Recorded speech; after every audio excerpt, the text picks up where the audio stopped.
अगहन महीने को मार्गशीर्ष क्यों कहा जाता है, ध्यान से श्रवण करें। शास्त्रों के अनुसार मार्गशीर्ष महीने का संबंध मृगशिरा नक्षत्र से है। इसी नक्षत्र के कारण इस महीने का नाम मार्गशीर्ष पड़ा। भक्तों, कार्तिक माह के बाद मार्गशीर्ष माह की शुरुआत होती है। यह वर्ष का 9वां महीना माना गया। पुराणों में इस महीने की महिमा का वर्णन मिलता है।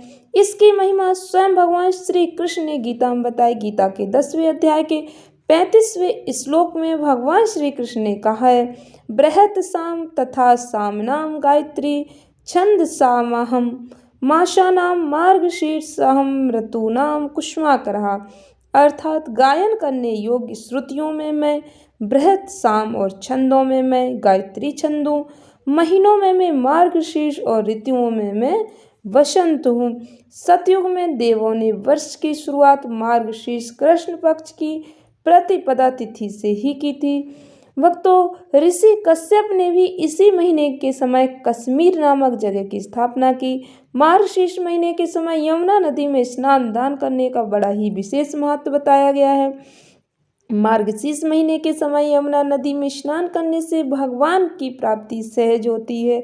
लोग जीवन में भगवान का आशीर्वाद बना रहता है। भक्तों, हर संकट से छुटकारा मिलता है। भक्तों को मार्गशीर्ष के समय भक्तों हो सके तो कम से कम एक बार यमुना नदी में स्नान करना चाहिए। यदि नहीं कर पाते तो आप घर पर ही पवित्र जल मिलाकर स्नान के जल में तो आप स्नान करें। इससे भी पुण्य फल की प्राप्ति होती है।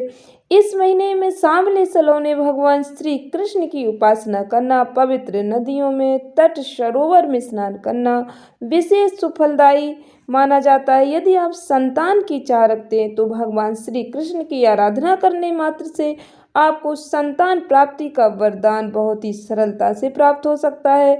मार्गशीर्ष महीने में कीर्तन करने, शास्त्रों का पाठ करने का अमोघ फल प्राप्त होता है। इस महीने में किए गए प्रत्येक मंगल कार्य विशेष फलदायी होते हैं।